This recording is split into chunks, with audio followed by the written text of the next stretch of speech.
ಸ್ಥಿತಿಲಯೋನ್ನೇತಿಪ್ರದಾಯ ಜ್ಞಾನಪ್ರದಾಯ ವಿಬುಧಾಸುರಸೌಖ್ಯದುಃಖಸತ್ಕಾವಿತತಾಯ ನಮೋ ನಮಃ.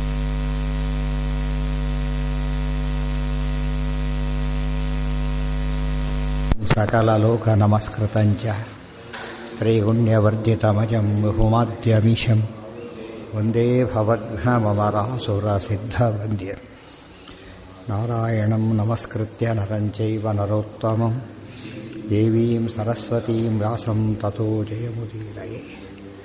ನಾರಾಯಣಂ ಗುಣೈಃ ಸರ್ವೈರುದೀರ್ಣಂ ದೋಷವರ್ಜಿತಂ ಜ್ಞೇಯಂ ಗಮ್ಯಂ ಗುರುಂಶ್ಚಾಪಿ ನತ್ವಾ ಸೂತ್ರಾರ್ಥವುಚ್ಯತೆ.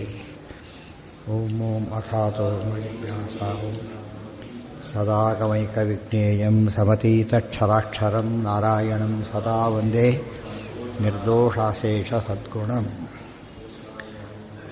ಈಗ ಬ್ರಹ್ಮಾಂಡ ಪುರಾಣದ ವಾಕ್ಯವನ್ನು ಉಲ್ಲೇಖ ಮಾಡ್ತಾರೆ. ದೊಡ್ಡ ಕೊಟೇಶನ್ ಅದು, ಅನೇಕ ವಿಷಯ ಅದ್ರಲ್ಲಿ ತುಂಬಿ ಹೋಗಿದೆ. ನಿತ್ಯಾ ವೇದಾಃ ಸಮಸ್ತಾಶ್ಚ ಶಾಶ್ವತಾಃ ವಿಷ್ಣುಬುದ್ಧಿಗಾಃ ಸರ್ಗೆ ಸರ್ಗೆ ಅಮುನಾ ಏವ ಏತೆ ಉದ್ಗೀರ್ಯಂತೆ ತಥೈವ ಚ ತತ್ಕ್ರಮೇಣೈವ ತೈರ್ವರ್ಣೈಃ ತೈಸ್ವರೈರೇವ ನಾನ್ಯಥ ಅತಃ ಶ್ರುತಿತ್ವಮೇತಾಸಾಂ ಶ್ರುತಾ ಏವ ಯತೋ ಅಖಿಲೈಃ ಜನ್ಮಾಂತರೇ ಶ್ರುತಾಸ್ತಾಸ್ತು ವಾಸುದೇವ ಪ್ರಸಾದತಃ ಮುನೀನಾಂ ಪ್ರತಿಭಾಷ್ಯಂತಿ ಭಾಗೇನೈವ ನ ಸರ್ವಶಃ. ಅಂದರೆ ಸರ್ವದ್ರಷ್ಟಾರರು ಅಂತ ಯಾರೂ ಇಲ್ಲ. ನಾರಾಯಣ ಬ್ರಹ್ಮದೇವರು ಆಗಿಬಿಟ್ಟು ಸರಸ್ವತಿ ಭಾರತೀಯರಾದ ಮೇಲೆ ಸರ್ವವೇದಷ್ಟರಲ್ಲಿ ವೇರಿಯೇಷನ್ ಸಿಗೋಕ್ಕೆ ಶುರುವಾಗಿದೆ. ಅಲ್ಲಿ ವೇರಿಯೇಷನ್ ಇದೆ ಕ್ವಾಲಿಟಿಯಲ್ಲಿ, ಆದರೆ ಮುಂದೆ ಕ್ವಾಂಟಿಟಿನೂ ಕೂಡ ಸ್ಲೋಲಿ ಕಡಿಮೆ ಆಗ್ತಾ ಬರೋದು. ಯತಸ್ಥಾ ಹರಿಣಾ ದೃಷ್ಟಾ ಶ್ರುತಾ ಏವ ಯತೋ ಅಖಿಲೈಃ. ದೇವರಿಂದ ಅವು ಕಾಣಲ್ಪಟ್ಟಿವೆ, ಉಳಿದವರಿಂದ ಅವು ಕೇಳಲ್ಪಟ್ಟಿವೆ. ಆದ್ದರಿಂದ ಅವಕ್ಕೆ ಶ್ರುತಯೋ ದೃಷ್ಟಯಶ್ಚೇತಿ ತೇನ ಉಚ್ಯಂತೆ ಪುರಾತನೈಃ. ಶ್ರುತಿಗಳು ದೃಷ್ಟಿಗಳು ಅಂತ ಕರೀತಾರೆ. ದೇವರಿಗೆ ಮಾತ್ರ ದುಷ್ಟ, ಉಳಿದವರಿಗೆಲ್ಲ ಏನವು ಶ್ರುತ. ಮಹಾಲಕ್ಷ್ಮಿಗೂ ಅಂಡರ್ಸ್ಟುಡ್ ದೃಷ್ಟ, ಜೊತೆಗೆ ದೇವರ ಅನೇಕ ವಿಶೇಷ ದೃಷ್ಟ ಅವರಿಗೂ ಕೂಡ. ಯಾಕೆ ಅವರ ಲಕ್ಷ್ಮೀ ಜ್ಞಾನದಲ್ಲಿ ಸೇರಿಕೊಂಡಿದೆ. ಈಶ್ವರ ಅನ್ಯತ್ರ ವೇದಗಳು ಬೇರೆ ಆದ್ದರಿಂದ ವೇದಗಳ ವಿಷಯ ಸಂಪೂರ್ಣವಾಗಿ ಮಹಾಲಕ್ಷ್ಮಿಗೂ ಗೊತ್ತಿದೆ. ರಿಟರ್ನ್ ಫಾರ್ಮ್ ದೇವರು ನೋಡ್ತಾನೆ. ಇವತ್ತು ವಸ್ತುವಿನ ನಮಗೆ ಮೈಕ್ರೋವೇವ್ಸ್ ಕಣ್ಣಿಗೆ ಕಾಣೋದಿಲ್ಲ, ಮೊದಲು ಅತಿ ಸೂಕ್ಷ್ಮ ಇದಕ್ಕೆ ಕಾಣುತ್ತೆ. ದೇವರಿಗೆ ಅಂಥ ಕಣ್ಣಿರೋದನ್ನು ನೋಡುತ್ತಾರೆ. ಸರ್ವತ್ರ ವ್ಯಾಪ್ತ ವೇದಗಳಾದ್ರಿಂದ ಕಾಣಿಸ್ತಾರೆ. ಅವ್ರ ಅಭಿಮಾನಿ ದೇವತೆಗಳು ನೋಡದೆ ಹೋದ್ರೆ ಮಾಡೋಂಗೇ ಇಲ್ಲ. ನೋಡದೆ ಹೋದರೆ ಅಭಿಮಾನಿಯಾಗಿ ಹೇಗಾಗ್ತಾರೆ, ನೋಡಲೇಬೇಕು. ಅವರು ಸರ್ವವೇದ ದೃಷ್ಟತ್ವ ಅವ್ರಿಗಿದ್ದೇ ಇದೆ. ಅದನ್ನೆಲ್ಲ ಆಗಲೇ ಉಪಭಾಷೆಯಲ್ಲಿ ಬಂತು, ಆಗಲೇ ಭೂಪಿಕೆ ಅದೆಲ್ಲ ಹೇಳಿಬಿಟ್ಟಿದ್ದಾರೆ. ಯತಸ್ಥಾ ಹರಿಣ ಶ್ರುತಯೋ ದೃಷ್ಟಯಶ್ಚೇತಿ ತೇನೋಚ್ಯಂತೆ ಪುರಾತನೈಃ ತದುತ್ಪತ್ತಿ ವಚಶ್ಚೈವ ಭವೇತ್ ವ್ಯಕ್ತಿಮಪೇಕ್ಷತು. ಅವುಗಳನ್ನು ಹಾಗಿದ್ದರೆ ಪುರುಷಸೂಕ್ತಲ್ಲೇ ಬಂತು. ರುಚಸ್ಸಾಮಾನಿ ಜಗ್ನಿರೇ ಅಂತ ಬಂತು. ಅರ್ಥ ಏನದಕ್ಕೆ? ಋಗ್ವೇದ ಎದುರಾದಿಗಳೆಲ್ಲ ಹುಟ್ಟಿದವು ಅಂತ ಆಯ್ತಲ್ಲ, ಪೌರುಷೇಯತ್ವ ಬಂತಲ್ಲ, ಅಪೌರುಷತ್ವ ಹೋಯ್ತಲ್ಲ, ಅದಕ್ಕೆಲ್ಲ ಅರ್ಥ ಇಡಬೇಕೀಗ. ಅದಕ್ಕೆ ಹೇಳ್ತಾರೆ ಅದು ಹಾಗಲ್ಲ. ತದುತ್ಪತ್ತಿ ವಚಶ್ಚೈವ ಭವೇದ್ ವ್ಯಕ್ತಿಮಪೇಕ್ಷತು. ವ್ಯಕ್ತಿ ಅಂದರೆ ವ್ಯಕ್ತಿಗಳು ವ್ಯಕ್ತಿ ಅಲ್ಲ, ಅಭಿವ್ಯಕ್ತಿ. ಅಭಿವ್ಯಕ್ತಿ ಏನಂತ ಕರೀತಾರೆ? ಹುಟ್ಟು ಅಂತ ಕರೀತಾರೆ. ಏನೋ ಮ್ಯಾಜಿಕ್ ಮಾಡ್ತೀರಿ ಅಲ್ಲ, ಅಲ್ಲಿರೋದೇನೋ ರುಜಸ್ಸಾಮಾನಿ ಜಗ್ನೀರಿ ಅಂತಿರೋದು. ಅದು ಜನಿ ಧಾತು, ಅದಕ್ಕೆ ಅರ್ಥ ಜನಿ ಪ್ರಾದುರ್ಭಾವಿ ಅಂತಲೇ ಅರ್ಥ ಇರೋದು. ಅದಕ್ಕೆ ಗೊತ್ತಾಯ್ತಾ? ಅರ್ಥ ಇರೋದೇ ಹಾಗಿರೋದು. ಆದ್ದರಿಂದಾಗಿಯೇ ಅದು ಜನಿ. ಉಳಿದವರಿ ಜನ ಅಂತ ಹೇಳಿದರೆ ದೇಹೋತ್ಪತ್ತಿ, ನಿತ್ಯ ಪದಾರ್ಥಗಳಿಗೆ ಜನ ಅಂತ ಹೇಳಿದರೆ ಅವೆಲ್ಲ ಕೂಡ ಪ್ರಾದುರ್ಭಾವ ಮಾತ್ರ. ತದುತ್ಪತ್ತಿ ವಚಶ್ಚೈವ ಭವೇದ್ ವ್ಯಕ್ತಿಮಪೇಕ್ಷತು ಚೇತನಶ್ಚ ಜನಿರ್ಯದ್ವದ್ವುಚ್ಯತೆ ಸರ್ವಲೌಕಿಕೈಃ. ಮಗು ಹುಟ್ಟಿತು, ಕೂಸು ಹುಟ್ಟಿತು ಹೇಳ್ತಾರೆ. ಚೇತನ ಹುಟ್ಟಿಲ್ಲ, ದೇಹ ಅಷ್ಟೇ ಹುಟ್ಟಿರೋದು. ಚೇತನ ನಿತ್ಯ. ಆ ರೀತಿಯಲ್ಲಿ ಅಲ್ಲಿ ವೇದಗಳ ವ್ಯಕ್ತಿ ಅಪೇಕ್ಷೆಯ ಅಥವಾ ಇನ್ನೊಂದಿದೆ. ತದುತ್ಪತ್ತಿ ವಚಶ್ಚೈವ ಭವೇದ್ ವ್ಯಕ್ತಿಮಪೇಕ್ಷತು ಚೇತನಶ್ಚ ಜನಿರ್ಯದ್ವದ್ವುಚ್ಯತೆ ಸರ್ವಲೌಕಿಕೈಃ. ಪುರಾಣಾನಿ ತದರ್ಥಾನಿ ಸರ್ಗೆ ಸರ್ಗೆ. ಇನ್ನೊಂದು ವ್ಯಕ್ತ್ಯಪೇಕ್ಷೆಯ ಚೇತನ ಮುಂದೆ ಬರುತ್ತೆ. ಇನ್ನೊಂದು ಕ್ರಿಯಂತೆ ಅತಸ್ತ್ವೇ ಅನಿತ್ಯಾನಿ ತದರ್ಥಾಃ ಪೂರ್ವಸರ್ಗವತ್. ಪುರಾಣಾನಿ ತದರ್ಥಾನಿ ಸರ್ಗೆ ಸರ್ಗೆ ಅನ್ಯಥೈವತು. ವೇದಗಳೆಲ್ಲ ಸರ್ಗೆ ಸರ್ಗೆ ಉಪದಿಷ್ಟವಾದರೆ ಇವು ಸರ್ಗೆ ಸರ್ಗೆ ಬರೆಯಲ್ಪಡ್ತವೆ. ಮತ್ತೆ ಯಾವ್ಯಾವು? ಈ ಪುರಾಣ ಮತ್ತು ಪುರಾಣ ಅದು ಅರ್ಥ ಬದಲಾಗೋದಿಲ್ಲ. ತದರ್ಥಾದಿ ಸರ್ಗೇ ಅನ್ಯಥೈವತು, ಬೇರೆ ಶಬ್ದ ವರ್ಡಿಂಗ್ಸ್ ಚೇಂಜ್ ಆಗುತ್ತೆ. ವೇದಗಳಲ್ಲಿ ವರ್ಡಿಂಗ್ಸು ಸ್ವರ ಏನೇನೂ ಚೇಂಜ್ ಆಗೋದಿಲ್ಲ. ಅದೆಲ್ಲ ಬಂತಾಗಲಿ. ಅದಕ್ಕೆ ಏನಂತ ಕರೆದ್ರೆ ಅದನ್ನು ಇತಿಹಾಸ ಪುರಾಣ ಏನಂತ ಕರೆದು ನಿತ್ಯಾನಿತ್ಯ ಅಂತ ಕರೆದು. ಅರ್ಥತಃ ನಿತ್ಯ, ಶಬ್ದತಃ ಅನಿತ್ಯವಾದ್ದರಿಂದ ನಿತ್ಯಾನಿತ್ಯ ಅಂತ ಕರೆದಿದ್ದಾರೆ. ಸಪ್ತ ಸಂಖ್ಯಾನ ಮರಿಬಾರ್ದು. ಮಂಗಳಾಯಿತು ಅಂದರೆ ಮುಗೀತು ಅಂತ ಅರ್ಥ ಆಗಲ್ಲ, ಮುಂದಕ್ಕೆ ಹೋಯ್ತು ಅಂತ ಆಗೋದು. ನಿತ್ಯ ಕ್ರಿಯಂತೆ ಅಂತರ ಮುಂದೆ ಹೇಳ್ತಾ ಅತಸ್ತು ಅನಿತ್ಯಾನಿ ತದರ್ಥಾ ಪೂರ್ವಸರ್ಗವತ್. ಶಬ್ದತ ಅನಿತ್ಯ, ತದರ್ಥ ಅರ್ಥ ಮಾತ್ರ ಪೂರ್ವವತ್. ಪೂರ್ವಸರ್ಗ ಅರ್ಥ ಚೇಂಜ್ ಆಗೋದೇ ಇಲ್ಲ. ವೇದಾನಾಂ ಸೃಷ್ಟಿವಾಕ್ಯಾನಿ ಭವೇಯು ವ್ಯಕ್ತ್ಯಪೇಕ್ಷೆಯ. ಒಂದಾಯ್ತು. ಈಗ ವೇದಗಳ ಸೃಷ್ಟಿವಾಕ್ಯವನ್ನು ಅವು ಅಭಿವ್ಯಕ್ತಿಗಳು ಹೇಳ್ತಾರೆ ಒಂದು ಹೇಳಿ. ಇನ್ನೊಂದಿದೆ ಅವಾಂತರಾಭಿಮಾನಾನಾಂ ವಾ ದೇವಾನಾಂ ವಾ ಅಪೇಕ್ಷೆಯ. ಅವಾಂತರ ಅಭಿಮಾನಿ ದೇವತೆಗಳಿದ್ದಾರೆ. ಮುಖ್ಯಾಭಿಮಾನಿ ದೇವತೆ ಮಹಾಲಕ್ಷ್ಮಿ, ಅವರಿಗೂ ಹುಟ್ಟಿಲ್ಲ. ಆದರೆ ಅವಾಂತರ ದೇವತೆಗಳಿದ್ದಾರೆ, ಅವ್ರಿಗೇನಿದೆ, ಅವರು ಚೇಂಜ್ ಆಗ್ತಾ ಇರ್ತಾರೆ. ಪ್ರತಿ ಇದರಲ್ಲೂ ಚೇಂಜ್ ಆಗ್ತಾರೆ. ಅದಕ್ಕೆ ಹುಟ್ಟು ಅಂತ ಕರೀತಾರೆ. ಹೇಳಿದ್ನಲ್ಲ, DC ಆಫೀಸ್ ಚೇಂಜ್ ಆಗಿಲ್ಲ, ಆಫೀಸರ್ ಚೇಂಜ್ ಆಗಿದ್ದಾರೆ. ಗೊತ್ತಾಯ್ತಾ? ಆಫೀಸರ್ ಚೇಂಜ್ ಆಗ್ತಾರೆ. ಆ ರೀತಿಯಲ್ಲಿ ಅಭಿಮಾನಿ ದೇವತೆಗಳು ಹುಟ್ಟುತ್ತಾರಲ್ಲ, ಅದಕ್ಕೆ ಹೇಳ್ತಾರೆ, ಹೊರತು ಇದಲ್ಲ. ಎರಡರ್ಥ ಆಯಿತು. ಒಂದು ಪ್ರಾದುರ್ಭಾವ ಅಪೇಕ್ಷೆಯ ಅವಾಂತರ ದೇವಾಭಿಮಾನ, ಇನ್ನೊಂದು ಅವುಗಳಿಗೆ ಅಭಿವ್ಯಕ್ತಿ ಅಷ್ಟೇ. ಎರಡು ಬಿಟ್ಟು ಬೇರೆ ಹುಟ್ಟಿಲ್ಲ. ಪೌರುಷೇಯಕ್ಕೆ 3 ಬಂತೀಗ. ಒಂದನೇದಾಗಿ ಶಬ್ದತನೂ ಬಂತು, ಅರ್ಥತ ಇಲ್ಲೇ ಇಲ್ಲ. ಅರ್ಥತ ನಿತ್ಯತ್ವನೇ. ಮತ್ತು ಬೇಡವರಿಗೆ ಬದಲಾಗ್ತದೆ. ಸೂತ ಪುರಾಣಿಕ ಅವನ ಅವ್ರ ಮಗ ಹೇಳ್ತಾರೆ. ಆಮೇಲೆ ಆ ದೃಷ್ಟಿಯಿಂದ ಆಗಿದ್ದರಿಂದ ಅದು ಬದಲಾವಣೆ ಆಗಬಹುದು. ಹೌದು, ಅದಕ್ಕೆ ದೇವರು ಎಲ್ಲರಿಗೂ ಹೇಳಿಬಿಟ್ಟಿದ್ದಾರೆ. ಒಂದು ಸತ್ ಬಿಟ್ಬಿಡ್ತಾನೆ, ಹೋಗ್ತಾ ಸ್ಟ್ರೀಮ್ ಹೋಗ್ತಾ ಇರ್ತಾರೆ. ಮತ್ತು ಒಳಗೆ ನಿಂತು ಹೇಳೋದು ಆತ್ನೇ. ಸಂತತಂ ಚಿಂತೆಯೇತ್ ಕಂಠಂ ಭಾಸ್ವತ್ ಕೌಸ್ತುಭಭಾಸಕಂ ವೈಕುಂಠ ಶಾಖಿಲಾ ವೇದಾ ಉದ್ಗೀರ್ಯಂತೆ ಅನಿಶಮ್ಯತಃ. Every fraction of a second ಸಕಲ ವೇದಗಳನ್ನು ಪರಮಾತ್ಮ ಉಚ್ಚಾರಣೆ ಮಾಡ್ತಾರೆ. ಬರೀ ನೋಡ್ತಾನೆ ಅಷ್ಟೇ ಅಲ್ಲ, ಎಲ್ಲ ಉಚ್ಚಾರಣೆ ಮಾಡ್ತಾನೆ. ವೇದಾನಾಂ ಸೃಷ್ಟಿವಾಕ್ಯಾನಿ ಭವೇಯು ವ್ಯಕ್ತ್ಯಪೇಕ್ಷೆಯ ಅವಾಂತರಾಭಿಮಾನಾನಾಂ ದೇವಾನಾಂ ವಾ ವ್ಯಪೇಕ್ಷೆಯ ನ ಅನಿತ್ಯತ್ವಾತ್. ಮತ್ತು ಅನಿತ್ಯತ್ವ ಮಾತ್ರ ಹೇಳಬಾರ್ದು ವೇದಗಳಿಗೆ. ಕುತಸ್ತೇಷಾಂ ಅನಿತ್ಯತ್ವಂ ಸ್ಥಿರಾತ್ಮನಾಂ. ಸ್ಥಿರವಾದಂತಹ, ಸ್ಥಿರ ನಿತ್ಯ, ನಿತ್ಯ ಸ್ವರೂಪದ ವೇದಗಳಿಗೆ ಈ ಹುಟ್ಟಿರಲಿಕ್ಕೆ ಹೇಗೆ ಸಾಧ್ಯ ಅಂತ ಕೇಳಿ. ಆಕಾಶ ಹುಟ್ಟಿತು, ಅರ್ಥನೇ ಇಲ್ಲ ಅದರಲ್ಲಿ. ಯಾವ ಕಾಲಕ್ಕೂ ಆಕಾಶ ಏನಾಗೋದಿಲ್ಲ, ಅನಾದಿ ಮತ್ತು ನಿತ್ಯ. ವೇದಗಳು ಹಾಗೇನೆ. ವ್ಯತ್ಯಾಸ ಏನು? ಆಕಾಶಕ್ಕೆ ಸ್ವರೂಪ ಇದು ಸಾಕ್ಷಿಯಿಂದ ವ್ಯಕ್ತವಾದರೆ ಎಲ್ಲರಿಗೂ ಕೂಡ, ಎಲ್ಲರಿಗೂ ವ್ಯಕ್ತ ಆಗೋದಿಲ್ಲ. ಕೇಳೇ ಬರಬೇಕು. ದೇವರಿಗೆ ಮಾತ್ರ ಸಾಕ್ಷಾತ್, ಉಳಿದವರಿಗೆಲ್ಲ ಪರಂಪರೆಯ ಬರಬೇಕು. ಅದರಲ್ಲಿ ಕ್ವಾಲಿಟಿ ವೇರಿ ಆಗುತ್ತೆ. ಇಷ್ಟು ವ್ಯತ್ಯಾಸ ಬಿಟ್ಟರೆ ನಿತ್ಯ ಪದಾರ್ಥಗಳಿಗೆ ನಿತ್ಯ ಎಂಬುದು ಹುಟ್ಟುವುದು. ಅದು ಏಕಾಸಿ ಏನು ತಿಂದು ಉಪವಾಸ ಮಾಡೋದು ಅಂತ ಹೇಳಿದ್ರೆ ಹಾಗಾಗುತ್ತೆ. ಏನು ತಿಂದರೂ ಏನಲ್ಲ, ಅದು ಉಪವಾಸ. ಯಾವ ರೀತಿ ಹುಟ್ಟು ಹೇಳಿದ್ರು ಅನಾದಿ ನಿತ್ಯತ್ವಕ್ಕೆ ಭಂಗನೆ ಹೇಳಲೇಬಾರದು. ನಾನಿತ್ಯತ್ವಾತ್ ಕುತಸ್ತೇಷಾಂ ಅನಿತ್ಯತ್ವಂ ಸ್ಥಿರಾತ್ಮನಾಮಿತಿ ಬ್ರಹ್ಮಾಂಡೇ. ಎಷ್ಟೊತ್ತು ಲಾಂಗ್ ಬಸ್ ಆಗ್ತಾರೆ ಬಾಂಬೆಯಲ್ಲಿಗೆಲ್ಲ. ಸಾಮಾನ್ಯ 3 ಟೈಮ್ 2-3 ಜನ ಡ್ರೈವರ್ ಚೇಂಜ್ ಆಗ್ತಾರೆ. ಬಸ್ ಅದೇ ಡ್ರೈವರ್ ಚೇಂಜ್ ಆಗ್ತಾರೆ. ನಮಗೇನೋ ಅಭಿಮಾನಿ ದೇವತೆ ಅಂದರೆ ಹಾಗೆ. ಈಗ ಯಾರು ಡ್ರೈವರ್? ಈಗ ಟ್ರೈನಿಗೆ ಎಲ್ಲವೂ ಅಷ್ಟೇ. ಪ್ಲೇನ್ ಹೋಗಿ ಎಲ್ಲ ಸಿಕ್ಕಾಪಟ್ಟೆ ರೆಸ್ಟ್ ಇರ್ತದೆ ಅವ್ರಿಗೆ. ಯಾಕಂದ್ರೆ ಭಾಳ ಜವಾಬ್ದಾರಿ ಕೆಲಸ ಆದ್ದರಿಂದ ಇರ್ತದೆ. ಶಿಫ್ಟಲ್ಲಿ ಚೇಂಜ್ ಆಗ್ತಿರ್ತಾರೆ. ಈಗ ಶಿಫ್ಟ್ ಇಬ್ಬರು ಬಂದು ಕೊಡೋದಿಲ್ಲ ಈಗ ಡ್ರೈವ್ ಮಾಡೋಕ್ಕೆ, ಅಷ್ಟೇ ಚೇಂಜ್ ಆಗೋದು. ವೇದ ನಡೀತು ಆಫೀಸಿಗೆ, ಆಫೀಸಲ್ಲಿ ಚೇಂಜ್ ಆಗೋದು ಅಂದರೆ ಏನೀಗ ವರ್ಕ್ ಕಂಟಿನ್ಯೂ ಮಾಡ್ತಾರೆ ಅಷ್ಟೇ, ಮಾಡಿದ ಕೆಲಸ ಎಲ್ಲ. ಗೊತ್ತಾಯ್ತು? ಕಂಟಿನ್ಯೂ ಮಾಡಬೇಕೆ ಹೊರತು ಮಾಡೋಂಗಿಲ್ಲ. ಯಾವ್ದು ಇನ್ವ್ಯಾಲಿಡ್ ಬೈ ಚಾನ್ಸ್ ನಡೆದ್ರೆ ತೆಗೆದುಹಾಕ್ತಾರೆ ಅಷ್ಟೇ ಹೊರತು, ಅದರ್ವೈಸ್ ಮುಂದಕ್ಕೆ ಹೋಗ್ತಾ ಇರ್ತಾರೆ. ಡ್ರೈವರ್ ಹಿಂದಕ್ಕೆ ಬರ್ತಾರೆ, ಮುಂದಕ್ಕೆ ಬಂದಾಗ ಏನು ಮಾಡ್ತಾವನೀಗ ಮುಂದಕ್ಕೆ ಹೋಗ್ತಾ ಇರ್ತಾರೆ. ಅದೇ ಚೇಂಜ್ ಅಂದರೆ ಅಷ್ಟೇ. ಡ್ರೈವಿಂಗ್ ಚೇಂಜ್ ಆಯಿತೆ ಹೊರತು, ಡ್ರೈವರ್ ಚೇಂಜ್ ಆದರೆ ಹೊರತು ವೆಹಿಕಲ್ ಚೇಂಜ್ ಆಗಲಿಲ್ಲ. ಇನ್ನು ಕೆಲವು ವೆಹಿಕಲ್ಲೇ ಚೇಂಜ್ ಆಗುತ್ತೆ. ನಾನ್ ಸ್ಟಾಪ್ ಹೋಗ್ಬೇಕಾದ್ರೆ ಲಿಂಕ್ ಕೊಡ್ತಾರೆ ಟ್ರೈನ್ ಇನ್ನೊಂದು, ಆ ಟ್ರೈನ್ ಮುಂದೆ ಈ ಟ್ರೈನ್ ಎಲ್ಲ ಕಡೆ ಹೋಗ್ಬಿಡುತ್ತೆ. ಡಿವೇಟ್ ಆಗೋದು, ಸ್ಟಾಪು ಆಗ್ಬೋದು, ಅದು ಬೇರೆ. ವೇದಗಳು ಹಾಗಾಗೋದೇ ಇಲ್ಲ ಎಂದು ಕೂಡ. ಅಭಿಮಾನಿ ಇವರು ಚೇಂಜ್ ಆಗ್ತಾರೆ ಹೊರತು ಚೇಂಜ್ ಆಗೋದೇ ಇಲ್ಲ. ಅಷ್ಟಾದ ಮೇಲೆ ನಚ ಅನಿತ್ಯತ್ವೇ ಶ್ರುತಿರ್ವೇದ ಇತ್ಯಾದಿ ವಿಶೇಷ ಶಬ್ದೋ ಯುಜ್ಯತೆ. ಎಷ್ಟು ಕಾರಣ ಕೊಡ್ತಾರೆ. ಶ್ರುತಿ ಅಂತ ಕರೀತಾರೆ. ಸ್ಮೃತಿಗಳಿಗೆ ಶ್ರುತಿ ಅಂತ ಕರೀಲಿಲ್ಲ. ಏನು ವ್ಯತ್ಯಾಸ ಇರಬೇಕು ಅಂತ ಆಯ್ತಲ್ಲ.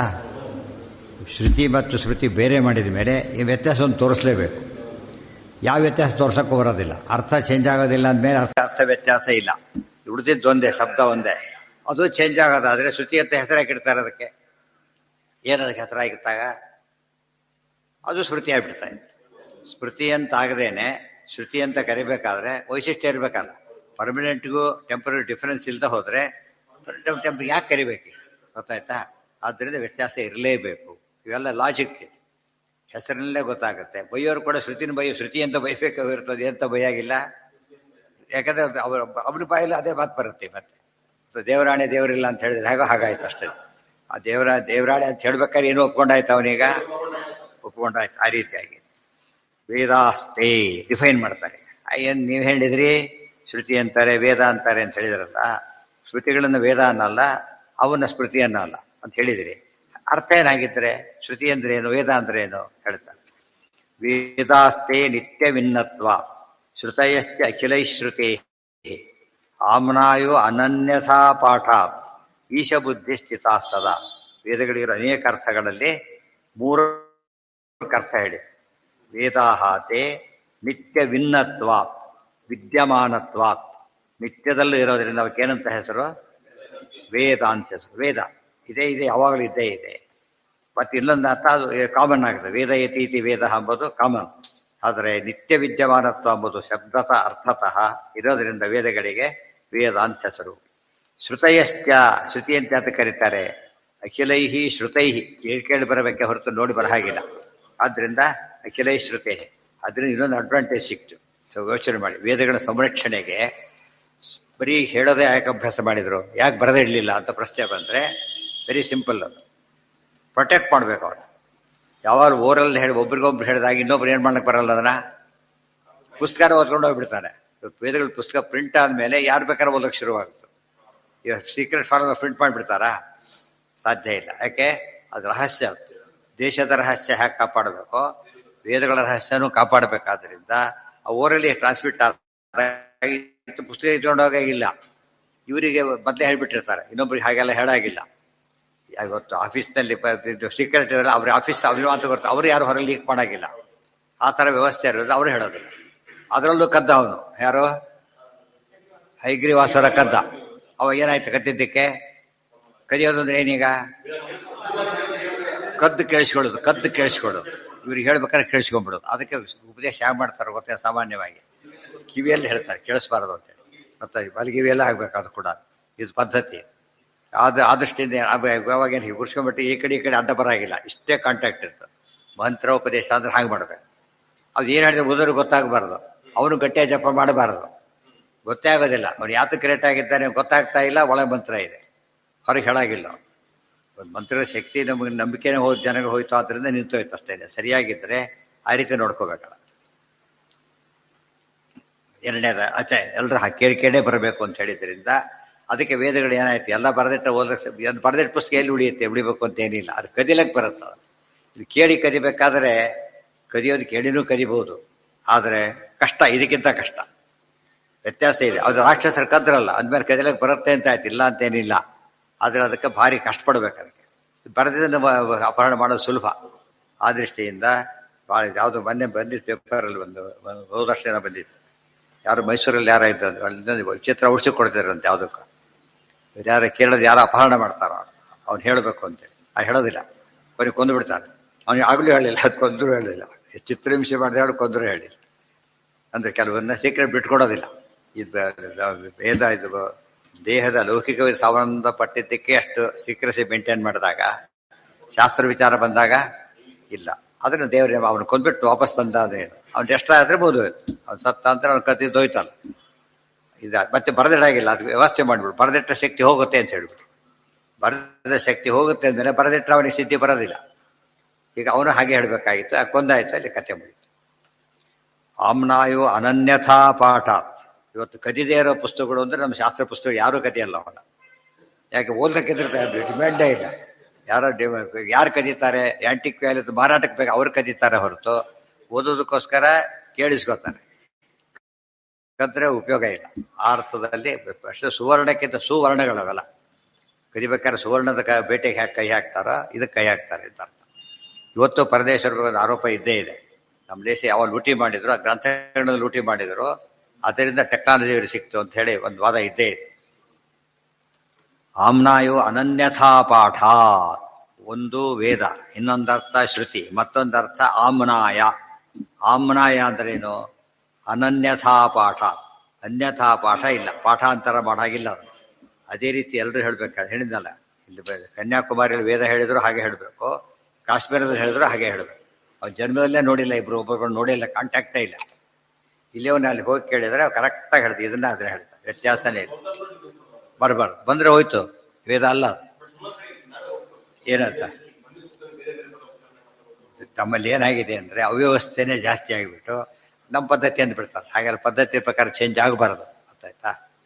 ಹಾಗೇ ಇರಬೇಕು, ಚೇಂಜ್ ಆಗಬಾರ್ದು. ಅದು ಆಯಿತು ಅಂದರೆ ಸರಿ ಇಲ್ಲ ಅಂತ ಅರ್ಥ, ಎಲ್ಲ ಲಿಂಕ್ ತಪ್ಪಿಬಿಟ್ಟಿದೆ ಅಂತ ಅರ್ಥ. ತಮ್ಮ ಪ್ರಕಾರ ತಾವು ಮಾಡ್ಕೊಳಕ್ಕೆ ಬರಲ್ಲ ಅದು. ಈ ಕಂಪ್ನಿದೇನೆ ನೀವು ಎಷ್ಟು ಮಿಸ್ ಹ್ಯಾಂಡಲ್ ಮಾಡಿದ್ರೆ ನಾವು ಗ್ಯಾರಂಟಿ ಕೊಡಲ್ಲ ಅಂತ ತಪ್ಪು. ಅವ್ರನ್ನ ಕರೆ ರಿಪೇರಿ ಮಾಡಿಸ್ಬೇಕೆ ಹೊರತು ನಾವು ರಿಪೇರಿ ಮಾಡೋಕ್ಕೆ ಹೋಗಿ ಕೆಟ್ಟೋಗ್ಬಿಟ್ರೆ ಅವ್ರು ಅದನ್ನು ಇದು ಮಾಡೋದು ಅಕ್ಸೆಪ್ಟ್ ಮಾಡಲ್ಲ. ಗ್ಯಾರಂಟಿ ವ್ಯಾಲಿಡಿಟಿ ಬರಲ್ಲ ಅದಕ್ಕೆ.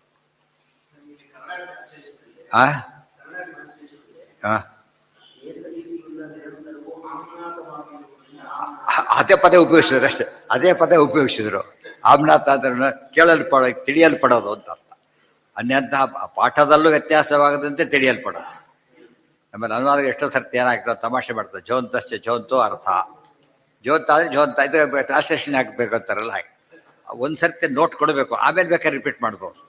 ಒಂದು ಸರ್ತಿ ಹೇಳಿದ್ರೆ ಏನಾಗುತ್ತದು ಅರ್ಥ ಏನಾಗುತ್ತೆ ತಾಪಕ. ನಚ ನಿತ್ಯತ್ವಂ ವಿನಾ ವೇದಾನಾಂ ದರ್ಶನ ವ್ಯವಹಾರೋ ಯುಜ್ಯತೆ. ಇನ್ನೊಂದು ವಾಯ್ಸಿದೆ, ಭಾಳ ಇಂಪಾರ್ಟೆಂಟ್, ಅಷ್ಟೇ ಇಂಪಾರ್ಟೆಂಟ್. ಇದು ಮಹಾವಾರಾಹೇ. ಆಚಾರ್ಯ ಏನು ಹೇಳಿದ್ರು ಕೊಟೇಶನ್ ಕೊಟ್ಟರೆ ಅವರಿಗೆ ಸರಿ, ಇಲ್ದವ್ರಿಲ್ಲ. ಎಲ್ಲ ವೇದವ್ಯಾಸ ಹೇಳಿ, ನಾವು ಹೇಳೋದ ಎಲ್ಲ ಹೇಳಿಬಿಟ್ಟಾಗಿದೆ. ನಾವು ಏನು ಮಾಡ್ತಿದ್ವಿ ಗೊತ್ತಾ, ಅವನು ಹಾಗೆ ಹೇಳಿದರೆ ನಿಮ್ಮ ಇಂಟರ್ಪ್ರಿಟೇಷನ್ ಆಯ್ತು ಅಷ್ಟೇ, ಬೇರೆ ಅರ್ಥ ಇರ್ಬೋದಲ್ಲ ಅಂತ ಕೇಳ್ತಿದ್ದ. ಈಗ ಮಾಡಿ ಆಗಿದೆ ಅಂದಮೇಲೆ ಅದನ್ನೇ ಉಪಯೋಗಿಸ್ತೀವಿ, ಆರ್ಡರ್ ತೋರಿಸ್ಬಿಟ್ರೆ ಹಾಗೆ. ಆ ರೀತಿ ಮಾಡೋದ್ರಿಂದ ಇಷ್ಟಾದರೂ ಜನಕ್ಕೆ ನಂಬಿಕೆ ಬಂದಿಲ್ಲ ಅಂದರೆ ಇನ್ನು ಏನು ನಂಬಿಕೆ ಯಾವ ಬರುತ್ತೋ ಅಲ್ಲಿ. ಏನೂ ಆಧಾರ ಕೊಡದೆ ಇದ್ದವ್ರು ಮಾತ್ರ ನಂಬ್ತಾರೆ. ಪ್ರತಿ ಮಾತಿಗೆ ಆಧಾರ ಕೊಟ್ಟರು ನಂಬೋದಿಲ್ಲ ಅಂತ ಹೇಳಿದರೆ ಅದು ಬಾಯಿ ಮಾತು ಅಷ್ಟೇ. ನಂಬ್ತೀವಿ ಎಂಬುದು ಬಾಯಿ ಮಾತು. ಕೆಲವು ಸೀರಿಯಸ್ ನಂಬರ್ ಇಲ್ಲ ಅಂತಲ್ಲ, ತುಂಬ ಜನಗಳು ಅದನ್ನು ಇದು ಮಾಡೋದೇ. ಮೂಲ ಓದೋದೇ ಅಲ್ಲ ಸಮಸ್ಯೆ ಇರೋದು. ಇತಿ ಮಹಾವಾರಾಹೇ. ಮಹಾವರಹ ಅಂಬದೇನು, ವರಹ ಅಂಬದು ಎರಡಿವೆ. ಮತ್ತೆ ಈಗ ಮಹಾ ಅಲ್ಲ, ವರಹ ಪುರಾಣ ಎರಡು. ಮಹಾಪುರಾಣ ಬೇರೆ, ಉಪಪುರಾಣ ಬೇರೆ. ಬರೀ ವರಹ ಪುರಾಣ ಏನದು ಮಹಾಪುರಾಣ, ಇದು ಮಹಾಪುರಾಣ ಉಪಪುರಾಣ. ಹೌದು, ಮಹಾವರಾಹ ಪುರಾಣ, ಇದು ಉಪಪುರಾಣ, ಅದು ಮಹಾಪುರಾಣ. ಆದರೆ ಮಹಾಪುರಾಣಕ್ಕೆ ಮಹಾ ಅಂತ ಹೆಸರಿಲ್ಲ, ಉಪಪುರಾಣಕ್ಕೆ ಮಹಾ ಅಂತ ಹೆಸರಿದೆ.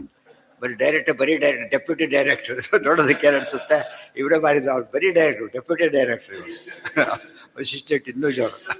ಗೊತ್ತಾಯ್ತಾ? ಕೆಲವು ಪದಗಳು ಆಭಾಸ ಇರುತ್ತದೆ, ನೋಡೋದಕ್ಕೆ ದೊಡ್ಡದು ಕಾಣಿಸುತ್ತೆ, ಅರ್ಥ ಕಡಿಮೆ ಇರುತ್ತೆ. ಇವತ್ತು ತಮಾಷೆ, ರಾಷ್ಟ್ರ, ಈ ದೇಶ ಇಂಡಿಯಾ ಏನಪ್ಪ ರಾಷ್ಟ್ರ, ಇದು ಮಹಾರಾಷ್ಟ್ರ. ಮಹಾರಾಷ್ಟ್ರ ದೊಡ್ಡದು, ರಾಷ್ಟ್ರ ದೊಡ್ಡದು. ಅರ್ಥ ಆಯ್ತಾ? ಈಗ ಭಾಳ ಅದೇ ರೀತಿ ಅರ್ಧೋದಯ ಬಹುದಯ ಅಂತ ಹೇಳಿ ಬರುತ್ತೆ. ಪುಷ್ಯಮಾಸದ ಅಮಾವಾಸ್ಯೆ ದಿವಸ ನಕ್ಷತ್ರ ತಿಥಿ ವಾರ ಎಲ್ಲ ಸೇರಿಬಿಟ್ಟಾಗ ಅಮಾವಾಸ್ಯೆಗೆ ಅದು ಎಲ್ಲ ಸೇರಿದ ಅರ್ಧೋದಯ. ಒಂದು ಮಿಸ್ಸಾರೆ ಬಹುದಯ. ಅದು ಅರ್ಧೋದಯ ದೊಡ್ಡದು, ಬಹುದಯ ಅಲ್ಲ. ಅರ್ಥ ಆಯ್ತಾ? ಹೆಸರು ಮಾತ್ರ ಏನಿದೆ, ಅರ್ಧೋದಯ ಅಂತಿದೆ. ಯಾಕೆ ಬಹುದಯ? ಅದು ಅರ್ಧ, ಈ ಅರ್ಧ ಅಲ್ಲ, ಅತಿಶಯದ ವೃದ್ಧ ಅಂತ ಅರ್ಥ. ಅರ್ಧ ವೃದ್ಧ, ಭಾರಿ ಬೆಳೆದಿದ್ದು ಅಂತ ಅರ್ಥ. ನಮ್ಗೆ ಅರ್ಧ ಆಗಿ ಅರ್ಧಂಬರ್ಧ ಅರ್ಥ ಆಗಿದ್ದಕ್ಕೆ ಹಾಗಾಗ್ಬಿಟ್ಟಿದೆ. ಅದರಿಂದ ಯಾವಾಗಲೂ ಕೂಡ ಅದಕ್ಕೆ ಮಹಾದೇವ, ವಿಷ್ಣು ದೇವ, ರುದ್ರದು ಮಹಾದೇವ. ಏನಾಯ್ತು ಅಲ್ಲಿಗೀಗ? ಅದಕ್ಕೆ ಅವ್ರು ಹೇಳ್ತಾರಲ್ಲ, ಅವ್ರು ನೀವು ಹೇಳ್ತೀರಿ ಮಹಾದೇವ ಅಂತ, ಹೌದಲ್ಲ? ಅರ್ಥ ಹೇಗಿದೆ ಅಲ್ಲಿ ಡಿಮ್ಯಾಂಡ್ ಮಾಡೋದಕ್ಕೆ ಹೇಗಿದ್ರಿ ಅಲ್ಲ ಅಂತ ಹೇಳಿ. ಈಗ ಅವರೇ ಅಲ್ಲ ಅಂತಾರೆ, ಇವಾಗ ರುದ್ರದೇವರು ಒಪ್ಪಲ್ಲ ಅದನ್ನ. ಹೌದ, ಮಹಾದೇವ ಅವರೇ ದೇವ ಅಂತ ಹೇಳಿ. ಉಪಪುರಾಣ ಮಹಾಪುರಾಣ, ಇಂದ್ರ ಉಪೇಂದ್ರ, ಇವು ತುಂಬ ಇದೆ ಆ ಥರ. ಅವನಗೀತ ಇಲ್ಲ, ಅದು ಅನು ಅಂದರೆ ಅರ್ಥ ತೋರ್ಸುತ್ತೆ ಕಡೆ ಪಕ್ಷ, ಮಹಾ ತೋರ್ಸ. ಅದೇ ನಾವು ಬೈಬೇಕಾದ್ರೆ ಅಲ್ರಿ ಮಹಾಬ್ರಾಹ್ಮಣ ಅಂದ್ಬಿಡ್ತಾರೆ ಕೆಲಸ. ಮಹಾಬ್ರಾಹ್ಮಣ ಅನ್ನೋದ್ರೆ ಏನು ಬರೋದಿಲ್ಲ ಅಂತ ಅರ್ಥ. ಆ ರೀತಿ ಕೆಲವು ಪದಗಳು ನೋಡೋದಕ್ಕೆ ಅರ್ಥ ಕೊಡೋದೇ ಒಂದು. ಮಹಾವರಹ ಹಾಗೆ ಯಾಕೆ ಹೇಳಿದೆ ಅಂದರೆ ಏನಂತ ನಾಳೆ ಕನ್ಫ್ಯೂಷನ್ ಆಗಬಾರ್ದು. ವರಹ ಪುರಾಣ ಬೇರೆ, ಮಹಾವರಾಹಣ ಪುರಾಣ ಬೇರೆ. ಮಹಾವರಹ ಪುರಾಣ ಉಪಪುರಾಣ, ವರಹ ಪುರಾಣ ಮಹಾಪುರಾಣ. ಆದ್ದರಿಂದ ಹಾಗಿರಬೇಕು. 18 ಉಪಪುರಾಣ, 18 ಮಹಾಪುರಾಣ, ಎರಡು 18 ಅದರ ಹೌದು. ಸಾತ್ವಿಕ ಅವ್ರು ಪರಮ ಸಾತ್ವಿಕ. ಅಲ್ಲೇ ಪಂಚರುದ್ರ ಮಹಾಭಾವ ಕೋಟ್ ಮಾಡಿದ, ಅಲ್ಲಿ ವಾಕ್ಯಗಳೇ ಇವತ್ತು ಸಿಗುತ್ತದೆ. ಮಹಾಪುರಾಣ ವಾಕ್ಯಗಳು ಸಿಕ್ಕೇ ಸಿಗುತ್ತೆ. ಆಚಾರ್ಯರು ಇಷ್ಟು ಪ್ರಮಾಣಗಳು ಕಾರಣ ಅಂತಂದ್ರೆ ಹ್ಮ್ ವೇದವ್ಯಾಸದೇವರೇ ಅವರಿಗೆ ಆದೇಶ ಕೊಟ್ಟು ಏನ ವೇದವ್ಯಾಸ ಮದುವೆಗೆ ಹೋದಾಗ ಆಚಾರ್ಯರಿಗೆ ಹ ವೇದವ್ಯಾಸದೇವರು ಆದೇಶ ಒಂದು ತಕ್ಕ ಸತಿಗುರು ಅಂತ ಹೇಳ್ತಾರಲ್ಲ, ತಕ್ಕ ಸತಿಗುರು ವ್ಯಕ್ತ ತರ್ಕತತ್ಯಂಕುರು. ತರ್ಕತತ್ತಿ ಅಂದ್ರೆ ನಾವು ಹೆಚ್ಚು ಮಾತಾಡಿದ್ರೆ ಎಲ್ಲರೂ ಆಧಾರ ಕೊಟ್ಟೇನೆ ತೋರಿಸ್ತಾ ಇದ್ದಾರೆ. ಅಲ್ಲ, ಅರ್ಥ ವ್ಯಕ್ತತತ್ವ ಅದಕ್ಕೆ ಅರ್ಥ ಬರಲ್ಲ. ವ್ಯಕ್ತ ತರ್ಕತತ್ತಿ ಅಂದ್ರೆ ಏನು? ತರ್ಕ ಏನಿದೆ ಅದನ್ನ ಹೊರಗಾಕಿ ಅಂತಂತ. ಆಚಾರ್ಯ ಮಾತುಗಳಲ್ಲಿ ತರ್ಕ ಇರ್ತದೆ, ಅದನ್ನ ತೋರಿಸ್ಬೇಕು. ಅದಕ್ಕೆ ವ್ಯಕ್ತ ತರ್ಕತತ್ತಿ ಅಂತೇಳಿ. ಇದು ಪ್ರಮಾಣ ತತ್ತಿ ಅಲ್ಲ, ತರ್ಕತತ್ತಿ ಅಷ್ಟೇ. ಆದ್ರೆ ಆಚಾರ್ಯ ಮುಖ್ಯ ಉದ್ದೇಶ ಅಂದ್ರೆ ತಾವು ಹೇಳಿದ್ದು ಅನ್ಸ್ಕೊಳ್ಳೋಕೆ ಅವ್ರು ತಯಾರಿಲ್ಲ. ಎಲ್ಲ ವೇದವ್ಯಾಸರೇ ಹೇಳಿದ್ದಾರೆ. ಇಲ್ಲದ ಏನ್ ಬರ್ತಿತ್ತು? ವೇದವ್ಯಾಸರು ಮಾನ ಉಳಿಸಿದಿರೋರು ಅಂತ ಆಗಬಾರ್ದು. ಅವ್ರ ಮಾನ ಇದ್ದ ಹೇಗಿದೆ ತೋರಿಸ್ತಾ ಇದ್ದೆ ಹೊಟ್ಟೆ ಹೊರತು ಕೆಲಸ ಹೇಳ್ತಾರೆ. ಮೂಲಕ್ಕಿಂತ ಕಾಮೆಂಟೇಟರ್ ಭಾರಿ ಬುದ್ಧಿವಂತ. ಆದ್ರೆ ಆಕ್ಚುಲಿ ಮೂಲಕ್ಕೆ ಅಷ್ಟು ಬೆಲೆ ಇಲ್ಲ. ಕಾಮೆಂಟೇಟರ್ ಇಂದಾಗ ಬೆಲೆ ಜಾಸ್ತಿ ಬಂತು ಅಂತೆ. ಬೆಲೆ ಜಾಸ್ತಿ ಗೊತ್ತಾಯ್ತು ಅನ್ಬೇಕು, ಬಂತು ಅನ್ಬಾರ್ದು. ಅದಕ್ಕಿರೋ ಬೆಲೆ ಟೀಕಾರಾಯರಿಂದ ಇರೋ ಬೆಲೆ ಗೊತ್ತಾಯ್ತೆ ಹೊರತು ಅವರಿಂದ ಏನಾಗ್ಲಿಲ್ಲ, ಗ್ರಂಥಗಳ ಮಹತ್ವ ಹೆಚ್ಚಲಿಲ್ಲ. ಮಹತ್ವ ಇರೋದು ಗೊತ್ತಾಯ್ತು ಅದರಿಂದ. ಇಲ್ಲವ್ರ ಕ್ರೆಡಿಟ್ ಯಾರಿಗೆ ಹೋಗೋ? ಮಹತ್ವ ಹೆಚ್ಚು ಬಿಟ್ರೆ ಇವ್ರಿಗೆ ಹೋಗುತ್ತೆ. ಅವ್ರು ಹೇಳಿಲ್ಲ, ಅಲ್ಲ ಪರಂಪರಿಮತ್ ಪೂರ್ಣ ಪ್ರಭತಿ ಗುರು ಕಾರುಣ್ಯ ಸರಣಿಂ ಪ್ರಪನ್ನ. ಯಾರಿಗೆ ಅರ್ಥ ಒಪ್ಪಿಗೆ ಆಗಿಲ್ಲ ಅದನ್ನ ಹೇಳಿದ್ರೆ ಅವರೇ ಒಪ್ಪೋದಿಲ್ಲ. ಫಸ್ಟ್ ಅದು ಅವ್ರ ಅರ್ಥ ಇಟ್ಕೊಂಡು ಹೇಳಿಲ್ಲ. ಅದನ್ನು ಯಾವಾಗಲೂ ಸರಿಯಾಗಿ ಯೋಚನೆ ಬರ್ತು. ಅಡಿಗೆ ಮಾಡಿದ್ರೆ ಎಲ್ಲೇ ಹೋದ ಅಡಿಗೆ ಮಾಡೋದು ಕಾಣಿಸೋದೇ ಇಲ್ಲ ಪಾಪ. ಬಡಿಸೋರು ಕಾಣಿಸ್ತಾ ಇರ್ತಾರೆ. ಅಡಿಗೆ ಮಾಡಿ ಇನ್ನೂ ಅದ್ದಾಡ್ತಿರ್ತಾರೆ ಬಿಸಿಲಲ್ಲಿ. ಅವನು ಶಾಖದಲ್ಲಿ ಬೇಸಿಗೆ ಕಾಲದಲ್ಲಿ ಬೆವರು ಮಾಡೋದು. ಅವನು ಕ್ರೆಡಿಟ್ ತೊಗೊಳ್ಳೋದು ದೇವರಾಗ್ಬಿಡ್ತಾನೆ. ಸದಾ ಥ್ಯಾಂಕ್ಸ್ ಇವ್ರಿಗೆ ಹೇಳಿ ಅವರಿಗೆ ಹೋಗಿ ಯಾರು ಹೇಳೋಕೆ ಹೋಗೋದೇ ಇಲ್ಲ. ಯಜಮಾನ ಅಂತ ಇನ್ನೂ ಮುಂದೆ ಹೋಗ್ಬಿಡ್ತಾನೆ. ಹಾಗಾಗಬಾರ್ದು. ಅದಕ್ಕಾಗಿ ಈ ಪದಗಳಲ್ಲೇ ಸ್ವಾರಸ್ಯ ಇದೆ. ನಚ ನಿತ್ಯತ್ವಂ ವಿನಾ ವೇದ ಇನ್ನು ಪರಮಾತ್ಮ ವೇದಗಳು ನೋಡಿದ ಅಂತ ಹೇಳ್ತಾರೆ. ನೋಡಿದ ಅಂದ್ರೆ ಏನರ್ಥ? ಒಂದಿರ್ಬೇಕು ಅದಕ್ಕೆ. ಇದ್ರ ಕೇಳಿದ ಅಂತಾರೆ, ನೋಡಿದ ಅಂತ ಕರೆಯೋದಿಲ್ಲ. ಇಲ್ಲಿ ದರ್ಶನ ವ್ಯವಹಾರ ನೈಯುಜ್ಯತೆ. ದರ್ಶನ ಅನ್ನೋ ವ್ಯವಹಾರನೇ ಬರ್ತಿರ್ಲಿಲ್ಲ. ಆ ಬಂದ ಮೇಲೆ ವಸ್ತು ಪ್ರತ್ಯೇಕವಾಗಿದೆ, ನಿತ್ಯವಾಗೇ ಇದೆ ಅಂತಾನೆ ಅರ್ಥ. ನಚ ವರ್ಣ, ಇದಿಷ್ಟು ಮತ್ತೊಂದು ಘಟ್ಟ. ನಚ ವರ್ಣಪದಾದೀನಾಂ ಅನಿತ್ಯತ್ವಂ ವಕ್ತುಂ ಯುಕ್ತಂ ಸರ್ವಜ್ಞತ್ವಾದೀಶ್ವರಸ್ಯ ತದ್ಬುದ್ಧೌ ಸರ್ವದಾ ಪ್ರತೀಯಮಾನತ್ವಾತ್. ಆಗ ಇನ್ನೊಂದು ತಗೊಂಡು ಆಗಲಿ ಬಿಡಿ, ವರ್ಣಪದಾದಿಗಳು ನಿತ್ಯ ಅಂತ ಹೇಳ್ತೀರಿ, ಹೇಳ್ಕೊಂಡು ಹೋಗಿ.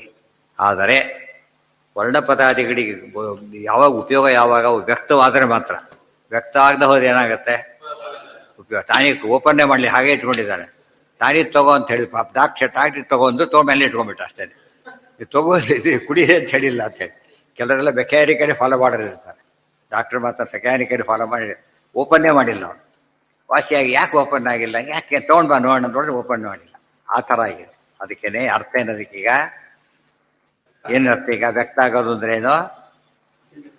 ಹೊರಗೆ ಅರ್ಥ ಅನ್ವೇಲ್ ಆಗ್ಬೇಕು, ಕವರ್ ಆಗ್ಬೇಕು. ಇಲ್ಲ ಹೋದ್ರೆ ಇಲ್ಲ. ಅದಕ್ಕಾಗಿ ಆ ದೃಷ್ಟಿಯಲ್ಲಿ ಏನಾಯ್ತು? ಈಗ ಮುಚ್ಚಿಟ್ಟ ಔಷಧಿ ತಗೊಳ್ಳೋದಿಲ್ಲ. ಆದ್ರಿಂದ ಮನೆಯಲ್ಲಿದ್ರು ಅಷ್ಟೇ, ಅಂಗಡಿಯಲ್ಲಿದ್ರು ಅಷ್ಟೇ. ಅದ್ಮೇಲೆ ನೀವು ವೇದಗಳನ್ನ ಈ ರೀತಿಯಲ್ಲಿ ಅನಿತ್ಯ ಅಂತ ಕರಿಬೇಕೀಗ. ಧ್ವನಿ ಅಂತ ವ್ಯಕ್ತ ಆಗ್ಲಿಕ್ಕೆ ಧ್ವನಿ ಇರ್ಬೇಕಲ್ಲ. ಧ್ವನಿ ಇರ್ಲಿಕ್ಕೆ ಯಾವನೊಬ್ನು ಹೇಳೋನಿರ್ಲೇಬೇಕು. ಇಲ್ಲ ಏನಾಯ್ತು? ಆ ಮಟ್ಟಿಗೆ ಅದು ಅನಿತ್ಯ ಆಯ್ತಲ್ಲ ಅಂತ ಕೇಳಿದ್ರೆ ಅದಕ್ಕೆ ಉತ್ತರ ಕೊಡ್ತಾರೆ, ಇಲ್ಲ, ದೇವ್ರ ಮನಸ್ಸು ಯಾವಾಗಲೂ ಇರೋದ್ರಿಂದ ಆ ನಿತ್ಯತ್ವನೂ ಇಲ್ಲ. ಸೊ ವ್ಯಕ್ತಿ ರೂಪವಾದ ಅನಿತ್ಯತ್ವ ಕೂಡ ಇಲ್ಲ. ಇವತ್ತು ಉದಾಹರಣೆಗೆ ಕತ್ಲಲ್ಲಿ ಎಷ್ಟೋ ನಮಗೆ ಕಾಣಿಸೋದೇ ಇಲ್ಲ. ಆ ಮಟ್ಟಿಗೆ ಅನಿತ್ಯ ಅಂತ ಹೇಳಿದ್ರೆ ತಪ್ಪಲ್ಲ, ಗೊತ್ತಾಯ್ತಾ? ಆದರೆ ಯಾವಾಗಲೂ ಕಾಣಿಸ್ತಿದೆ. ಒಬ್ರಿಗೆ ಕಂಡ್ರು ನಿತ್ಯತ್ವ ಹೊರಟೋಯ್ತು. ಅನಿತ್ಯತ್ವ ಆರೋಪ ಮಾಡಕ್ಕೆ ಬರೋದಿಲ್ಲ. ದೇವರಲ್ಲಿ ಯಾವಾಗಲೂ ಸಂತತಂ ಚಿಂತೆ ಅಂತ ಹೇಳಿದ್ವಿ. ಇದು ಸಾರ ಸಂತತಂ ಚಿಂತೆ ಏನಂತ ನಾನ್ ಸ್ಟಾಪ್ ಆಗಿ ಹೇಳ್ತಾರೆ. Day and night. ಅದು ಅನಂತೇನೆ ಏನು ಹೇಳೋದಕ್ಕೆ ಯಾವುದೇ ಹೆಸರೇ ಇಲ್ಲ. ಆದ್ರಿಂದಾಗಿನೇ ನಿತ್ಯತ್ವ ಬಂತು. ಯಾವ ತರ? ಹೇಗೆ ಶಬ್ದತ ಅರ್ಥತ್ವ ನಿತ್ಯ ಹೇಳ್ತೇವೋ, ಅವ ಇರುವಿಕೆ ಮತ್ತು ಅಭಿವ್ಯಕ್ತಿ ಎರಡು ಕೂಡ ನಿತ್ಯನೇ. ಒಂದ್ ಕಡೆ ಇದ್ರು ಬೋಧೋಯ್ತು, ಒಂದ್ ಕಡೆ ಇದ್ರು ಅದು ನಿತ್ಯತ್ವ ಬಂದೋಯ್ತು. ಆದ್ರಿಂದ ನೀವು ನೋಡಿ, ನಿಮ್ ವೀಕ್ನೆಸ್ ಅದು. ಆಬ್ಜೆಕ್ಟಿವ್ ವೀಕ್ನೆಸ್ ಬೇರೆ, ಸಬ್ಜೆಕ್ಟಿವ್ ವೀಕ್ನೆಸ್ ಬೇರೆ. ಆಬ್ಜೆಕ್ಟಿವ್ ವೀಕ್ನೆಸ್ ಎಂಬುದು ಅಸ್ತಿತ್ವಕ್ಕೆ ಧಕ್ಕೆ ತರೋದು. ನಮಗೆ ಗೊತ್ತಿಲ್ಲ, ಅದು ನಮ್ಮ ವೀಕ್ನೆಸ್. ಅದು ಶಾಸ್ತ್ರ ವೀಕ್ನೆಸ್ ಅಲ್ಲ. ಶಾಸ್ತ್ರದಲ್ಲೇ ಇಲ್ಲ ಅಂದ್ಬಿಟ್ರೆ ಶಾಸ್ತ್ರನೇ ಸರಿ ಇಲ್ಲ ಅಂತ. ಆ ದೃಷ್ಟಿಯಲ್ಲಿ ಆಗ್ಲೂ ಕೂಡ ಹೋಗೋದಿಲ್ಲ. ವರ್ಣ ಅನಿತ್ಯ ದೇವ ಸರ್ವಜ್ಞತ್ವಾದಿ ನಿತ್ಯಾವೇದ ಸಮಸ್ತಾಶ್ಚ ಏನಿದು ಪುರಾಣ ವಾಕ್ಯ ಈಗಲೇ ಕೊಟ್ರಲ್ಲ. ಇಲ್ಲ ಅಂತ ಹೇಳೋದಕ್ಕೆ ಈಗ ಎಲ್ಲಿದೆ ನೋಡಿ. ನಮ್ಮಲ್ಲಿ ಯಾರು ಹೇಳ್ತಾ ಇಲ್ಲ. ಪುರುಷ ಸೂಕ್ತ ಇಲ್ಲ, ಈಗ ನಾವು ಹೇಳ್ತಾ ಇಲ್ಲ. ಆದ್ರಿಂದ ಅಷ್ಟೇ ಅನಿತ್ಯ. ನೀವೊಬ್ಬ ಎಷ್ಟು ಜನ ಹೇಳ್ತಾನೆ ಇರ್ತಾರಲ್ಲ, ಒಂದು ಕಡೆ ವ್ಯಕ್ತ ಆದ್ರೂ ಮುಗಿದೋಯ್ತು. ಅದು ನಾಶ ಆಗ್ಲಿಕ್ಕೆ ಒಂದು ಕಡೆ ಇದ್ರೂ ಸಾಕು. ಎಲ್ಲೂ ವ್ಯಕ್ತ ಆಗ್ಲಿಲ್ಲ, ಅವಾಗ ಏನ್ ಮಾಡ್ಬೇಕು? ಅವು ವ್ಯಕ್ತಿ ದೃಷ್ಟಿಯಿಂದ ಇಲ್ಲ ಅಂತ ಹೇಳುದು ಕೊನೆ ಪಕ್ಷ. ವ್ಯಕ್ತಿ ಇದೆ, ವಸ್ತು ಮನೆಯಲ್ಲಿ ಹೇಳ್ತಾರೆ ಪದಾರ್ಥ ಮೇಲಿದೆ, ಹೇಳ್ದಕ್ಕೆ ಯಾರು ದೊಡ್ಡವರಿಲ್ಲ, ಚಿಕ್ಕವರಿದ್ದಾರೆ, ಉಪಯೋಗ ಇಲ್ಲ. ಅವತ್ತಿನ ಮಟ್ಟಿಗೆ ಇಲ್ಲ, ಆ ಉಪ್ಪು ಹಾಕ್ಲೇ ಇಲ್ಲ, ಇಲ್ಲೇ ಇಲ್ಲ, ಮೇಲಿದೆ ತೊಗೊಳಕ್ಕಾಗ್ಲಿಲ್ಲ ಅಷ್ಟೇ, ಆ ಮಟ್ಟಿಗೆ ಇಲ್ಲ ಅಂತಾನೆ ಆಯ್ತು. ಆ ರೀತಿಯೂ ಹೇಳಾಗಿಲ್ಲ. ದೇವ್ರ ವ್ಯವಸ್ಥೆ ಮಾಡಿ ಅವಾಗ ನೋಡ್ತಾನೆ ಇರ್ತಾನೆ. ಹ್ಮ್ ಹ್ಮ್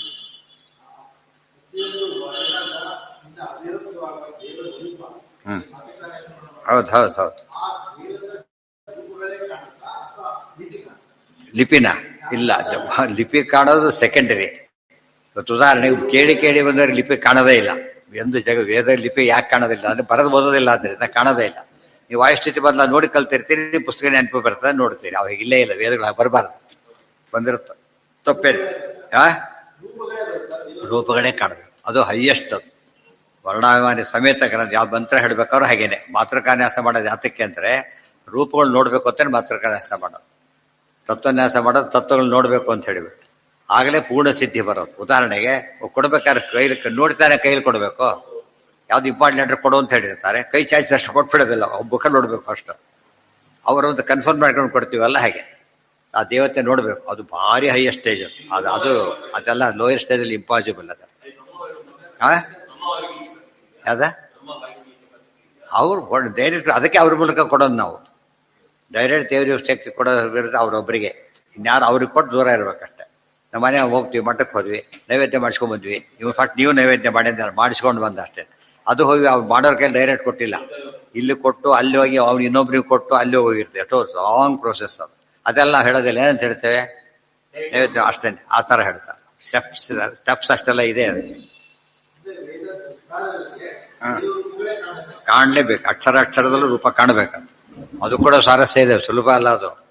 ನೀವೇನ್ ಹೇಳ್ತೀರಾ, ಆ ಈ ಎಲ್ಲ ಅಕ್ಷರ ಮಾತ್ರಕ ರೂಪ ಗೊತ್ತಾಯ್ತು, ಸರಿನೇ. ಕಂಬೈನ್ಡ್ ಅಕ್ಷರ ಏನ್ ಮಾಡ್ತೀರಿ ಈಗ?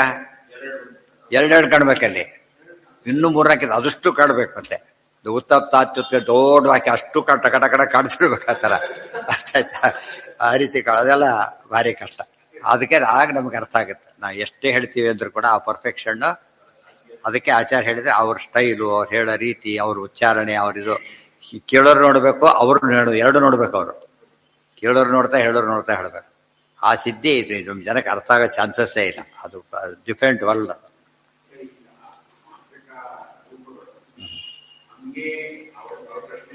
ಈಗ ಮತ್ಸ್ಯ ಅಂದ್ರೆ ಮತ್ಸ್ಯ ಕಾಣಬೇಕು, ಕೂರ್ಮ ಅಂದ್ರೆ ಕೂರ್ಮ ಕಾಣಬೇಕು, ಆ ಅಂದ್ರೆ ಅಜರೂಪ ಕಾಣಬೇಕು, ಆನಂದ ರೂಪ ಕಾಣಬೇಕು. ಆ ಅರ್ಥಲ್ಲೇ ಕೇಳಿರೋದು ಅವರು, ಆ ಅರ್ಥಲ್ಲೇ ಕಾಣಬೇಕು.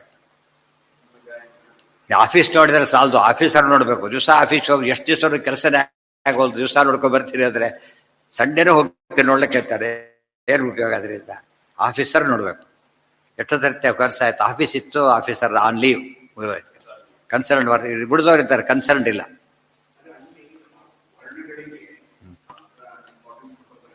ಯಾಕೆ ಹೋಯ್ತು? ಇಂಪಾರ್ಟೆನ್ಸ್ ಕೊಡೋದು ದೇವರಿಗೆ ತಾನು ಇಂಪಾರ್ಟೆನ್ಸ್ ಕೊಡೋದು ನಾವು. ಹೌದು, ಅರ್ಥ ನೋಡೋಕು, ದೇವ್ರ ರೂಪ ನೋಡೋಕು. ಅಯ್ಯೋ ಹೇಳಿದ ತುಂಬಾ ದೊಡ್ಡದು. ಆ ಅರ್ಥದಲ್ಲಿ ನೀವು ಯಾವುದೋ ಸೈಕಲ್ ನಡೆಸೋದಕ್ಕೂ ಕಾರಣ ಎಷ್ಟು ವ್ಯತ್ಯಾಸ ಇದೆ ಗೊತ್ತಾಯ್ತಾ? ಅದು ತುಂಬಾ ಬೆಸ್ಟ್ ಕೇರ್ಫುಲ್ ಆಗಿರ್ಬೇಕು. ಆದ್ದರಿಂದ ದೊಡ್ಡದು ಮೇಲಕ್ಕೆ ಹೋಗ್ತಾ ಹೋದಂತೆ ಜವಾಬ್ದಾರಿ ಜಾಸ್ತಿ ಆಗ್ತಾ ಹೋಗಿ. ನಿತ್ಯತ್ವ ವಿನಾವೇ ನಾವು ಓದ್ಕೊಂಡು ಹೋಗ್ತೀವಿ, ಸುಮ್ಮನೆ ಮುಗಿದೋಯ್ತು. ಇನ್ನೊಬ್ರು ಹೇಳ್ಬೇಕಾದ್ರೆ ಅರ್ಥ ಅದನ್ನ ಗಮನಿಸ್ತಾ ಇರ್ಬೇಕಾಗ್ತದೆ. ಅದೇ ಜವಾಬ್ದಾರಿ ಜಾಸ್ತಿ ಆಯ್ತಾ ತಿಳಿದಾ? ಆ ಪ್ರಶ್ನೆ ಕೇಳಿದ, ಮತ್ತಿನ್ನೂ ಮತ್ತೆ ಜಾಸ್ತಿ ಆಯ್ತು ಜವಾಬ್ದಾರಿ. ನಚ ವರ್ಣ ಪದಾದೀನಾಂ ಅನಿತ್ಯತ್ವಂ ವಕ್ತುಂ ಯುಕ್ತಂ ಸರ್ವಜ್ಞತ್ವಾದೀಶ್ವರಸ್ಯ ತದ್ಬುದ್ಧೌ ಸರ್ವದಾ ಪ್ರತೀಯಮಾನತ್ವಾತ್ ನಚ ಘಟಾದಿವತ್ ಸಂಸ್ಕಾರ ಮಾತ್ರತ್ವಂ ವಕ್ತುಂ ಯುಕ್ತಂ. ಮತ್ತೆ ಬಿಡೋದೆಲ್ಲ ಇನ್ನೊಂದು ಪ್ರಶ್ನೆ ಕೇಳ್ತಾನೆ ನೋಡಿ. ಆಯ್ತು, ಈ ಪ್ರವಾಹ ಇತ್ತಲ್ಲ ಆ ಥರ ಸ್ವಯಂ ಪ್ರವಾಹ ನೋಡಿದ್ರೆ ಕಾಣಿಸುತ್ತೆ ಅಂತೇಳಿ ಇರ್ಬೋದು. ಪ್ರವಾಹ ಅಷ್ಟೇ, ಇದು ಸೇಮ್ ವಾಟರ್ ಅಲ್ಲ, ಪ್ರವಾಹ. ಸೊ ಆ ರೀತಿ ಪ್ರವಾಹತ ನಿತ್ಯತ್ವ ಹೇಳಿ, ಪೂರ್ತಿ ನಿತ್ಯತ್ವ ಹೇಳಬೇಡಿ ಅಂತ ಕೇಳ್ತಾರೆ. ಮತ್ತೆ ಈಗ ಪೂರ್ತಿ ನಿತ್ಯತ್ವ ಹೇಳಬಾರ್ದು, ಪ್ರವಾಹತ ನಿತ್ಯತ್ವ ಅಷ್ಟೇ ಹೇಳಬೇಕು ಅಂತ ಕೇಳಿದ್ರೆ ಅದು ಅಲ್ಲ. ಯಾಕೆ ಘಟ ಇದೆ, ಈಗ ಘಟ ನಮ್ಮ ಎದುರಿಗಿಲ್ಲ, ಬಟ್ ಘಟ ನಮ್ಗೆ ಅರ್ಥ ಆಗುತ್ತೆ. ನಮ್ಮ ಬುದ್ಧಿಯಲ್ಲಿ ಘಟ ಇದೆ, ಅರ್ಥ ಆಗುತ್ತೆ. ಘಟ ಇಲ್ಲ, ಘಟ ಸಂಸ್ಕಾರ ಇದೆ. ಘಟ ಇಲ್ಲ, ಘಟ ಸಂಸ್ಕಾರ ಇದೆ. ಅಲ್ಲ, ಆ ರೀತಿ ಅಲ್ಲ.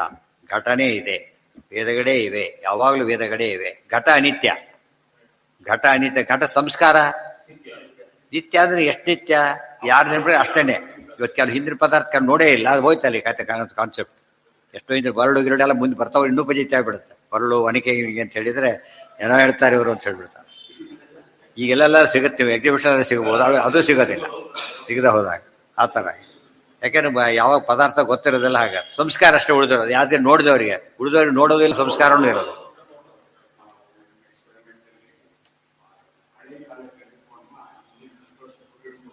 ಯಾರಿಗೆ? ಹಾ ಹಾ ಹಾ ಹಾ ಹಾ ಹಾ ಅಲ್ಲ, ಅಷ್ಟಕ್ಕಾರ ಬತ್ತಲ್ಲ ಬುಳ್ಳೆ ಹತ್ತು ಅದ್ರ ಹೇಳುವ ಅಲ್ಲ, ಕೊನೆಗೆ ಬರೋದೇ ಇಲ್ಲ. ಏನು ಯೂಸ್ಲೆಸ್ ಫೆಲೋ ಅದನ್ನು ಬಿಡೋದು. ಹೌದು, ಹಿಂದೆ ಈ ಫೋನ್ಗಳೇ ಆಗಲ್ಲ. ಈಗ ಹಳೆ ಫೋನ್ ಬಂದಾಗ ಸುಮ್ಕಾಬಟ್ಟೆ ಚೇಂಜಸ್ ಇರುತ್ತೆ, ಸುಖ ಮಾಡ್ಲಿಕ್ಕೆ ಬರೋದಿಲ್ಲ. ನಚ ಇವಾಗ ಪೇಜರ್ ಅಂತ ಯಾರು ಕೇಳಿದ್ರಷ್ಟು, ಪೇಜರ್ ಇಲ್ಲಿದೆ ಈಗ. ನಾವು ಹಳೇದು ಬಿಟ್ಬೇಡ, ಅದು ಬಂದಿದ್ದಾಯ್ತು ಹೋಗಿದ್ದಾಯ್ತು, ಫಾಸ್ಟಾಗಿ ಬಂತು ಫಾಸ್ಟಾಗಿ ಹೋಗೇ ಬಿಡುತ್ತದೆ. ಇದು ಯಾವಾಗ ಈ ಫೋನ್ ಬಂತು ಅದು ಯೂಲ್ಸಸ್ ಆಗೋದು. ಅದು ಪೇಜರ್ ಇಟ್ಕೊಂಡು ಭಾಳ ಹೆಮ್ಮೆ ಕೆಲಸ ಮದ್ದಿಗೆ. ಕೇಳಿದ ಪೇಜರ್ ಬಂತು ಹೋಗ್ತಿತ್ತು ಪಾಪ. ನಾಯಿಗೆ ಬೆಲ್ಟ್ ಕಟ್ಟಿದಾಗಿತ್ತು ಅದು. ನಾಯಿ ಬೆಲ್ಟ್ ಕಟ್ಟಿದಾಗ ಎಲ್ಲಿ ಸಿಕ್ಕರು ಗೊತ್ತಾಗ್ತಿತ್ತು, ಎಲ್ಲಿದ್ದಾರೆ ಲೊಕೇಶನ್ ಗೊತ್ತಾಗ್ತಿತ್ತು ಅವ್ರಿಗೆ. ಈಗ ಅದು ಭಾರಿ ಫಾಸ್ಟಾಗಿ ಬಂದು ಅದೊಂದೇ ಫಾಸ್ಟಾಗಿ ಬಂದು ಫಾಸ್ಟಾಗಿ ಹೋಗ್ಬಿಟ್ಟಿದೆ. ಅದು ಅಷ್ಟೇ. ಇವತ್ತಿನವರಿಗೆ ಭಾಳ ಜನ ಗೊತ್ತಿಲ್ಲ, ಅದು ಈಗಿನವರಿಗೆ ಗೊತ್ತಿಲ್ಲ. ಆ ಥರ ಕೆಲವು ವಸ್ತುಗಳ ಸಂಸ್ಕಾರ ಅನ್ನೋದು ಅವೇ ಅನಿತ್ಯ. ಆದರೆ ಸಂಸ್ಕಾರ ಒಂದು 5 ಡೇ ಹೋಗಲೇಬೇಕು. ಮುದ್ರೆ ಹಾಕ್ಸ್ಕೊಂಡು ಸ್ವಲ್ಪ ವಾರ 15 ಹೋಗ್ಬಿಡುತ್ತಲ್ಲ, ಹಾಗೆ ಪರ್ಮನೆಂಟ್ ಇದ್ರೆ ಒಂದ್ಸರಿ ತಾಕೊಂಡು ಸಾಕಾಗ್ತಿತ್ತು. ಈಗ ಆದ್ದರಿಂದ ಸಂಸ್ಕಾರ ಮಾತ್ರತ್ವ ಹೇಳಬಾರದು. ಯಾಕೆ? ಪ್ರತ್ಯಭಿಜ್ಞಾ ವಿರೋಧಸ್ಯ ಉಕ್ತತ್ವ. ಗೊತ್ತಾಯ್ತಾ? ಅದೇ ವೇದ ನೋಡ್ತಾ ಇದ್ದೇನೆ, ಗೊತ್ತಾ? ವೇದ ನೆನಪಿದೆ ಅಲ್ಲ, ಅದೇ ವೇದ ನೋಡ್ತಾ ಇದ್ದೇನೆ ಅಂತ ಬಂದಾಗ ಪ್ರತ್ಯಭಿಜ್ಞಾ ಭ್ರಾಂತಿ ಅಲ್ಲ ಇದು ಹೇಳ್ತಾರೆ. ಪ್ರತ್ಯಭಿಜ್ಞಾ ವಿರೋಧಸ್ಯ ಉಕ್ತತ್ವ ಪುರಾಣಾನಾಂ ಅನ್ಯಥಾ ಶಬ್ದ ವಚನ. ಅವಾಗ ಏನಾಯ್ತು? ಈ ವೇದಗಳನ್ನ ಕೇಳಿದಾಗ ಗುರುಭಕ್ತಿ ಜಾಸ್ತಿ ಬರ್ತಿತ್ತು. ಯಾಕೆ ಹೇಳಿ ನೋಡೋಣ? ಸಿಂಪಲ್ ಆಗಿ ನಾವು ಪುಸ್ತಕ ನೋಡಿ ಕಲಿತೀವಿ, ನಾವು ಪುಸ್ತಕ ಜ್ಞಾಪಕ ಬರ್ತದೆ, ಅಲ್ಲಿ ಕೇಳಿದಾಗ ಹೇಳಿದವ್ರ ಮುಖ ಜ್ಞಾಪಕ ಬರ್ತದೆ. ಹೌದಲ್ಲ? ಆ ದೃಷ್ಟಿಯಿಂದಾನೇ ಅದು ಚಿಂತನೆ ಮಾಡಿ ಸುಲಭ ಆಗ್ತಾ ಇತ್ತು. ಅದು ಹೋದ್ಮೇಲೆ ಏನಾಯ್ತು? ಈಗ ಆನ್ಲೈನ್ ಬಂದ್ಮೇಲೆ ಅದು ಹೋಗ್ಬಿಡ್ತು ಪೂರ್ತಿಯಾಗಿ. ಆನ್ಲೈನ್ ಮೇಲೆ ಎಲ್ಲ ಡೀಲಿಂಕ್ ಆಗ್ತಾ ಹೋಗ್ಬಿಡ್ತದೆ.